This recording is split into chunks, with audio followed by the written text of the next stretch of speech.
പാലക്കാട് അട്ടപ്പാടിയിൽ ആദിവാസി യുവാവ് സിജുവിനെ കെട്ടിയിട്ട് മർദ്ദിച്ച കേസിൽ പ്രതികൾ പിടിയിൽ.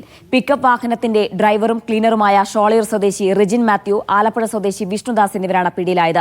ഇരുവരുടെയും അറസ്റ്റ് രേഖപ്പെടുത്തി. കഴിഞ്ഞ 24-നാണ് ചിറ്റൂർ ഉന്നതിയിലെ ആദിവാസി യുവാവ് സിജുവിനെ പ്രതികൾ മർദ്ദിച്ചത്. വാഹനത്തിന് മുന്നിൽ വീണെന്നാരോപിച്ച് കയറുപയോഗിച്ച് കൈകൾ കെട്ടി മർദ്ദിക്കുകയായിരുന്നു. തുടർന്ന് നടത്തിയ അന്വേഷണത്തിലാണ് റിജി മാത്യു, വിഷ്ണുദാസ് എന്നിവർ പിടിയിലായത്.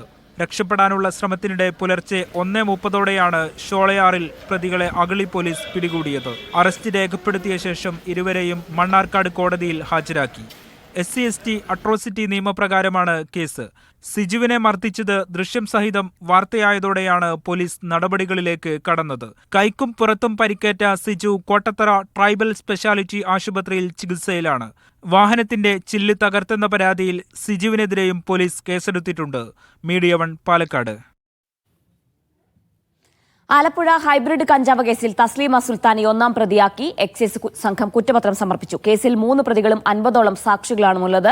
സിനിമാ താരങ്ങൾക്ക് ക്ലീൻ ചിറ്റ് നൽകി. നടൻ ശ്രീനാഥ് ഭാസിയാണ് പ്രധാന സാക്ഷി. കഴിഞ്ഞ മാസം 2-ന് ഓമനപ്പുഴയിലെ റിസോർട്ടിൽ നിന്നാണ് 2.5 കിലോഗ്രാം ഹൈബ്രിഡ് കഞ്ചാവുമായി തസ്ലീമയും സംഘവും എക്സൈസിന്റെ വലയിലാകുന്നത്.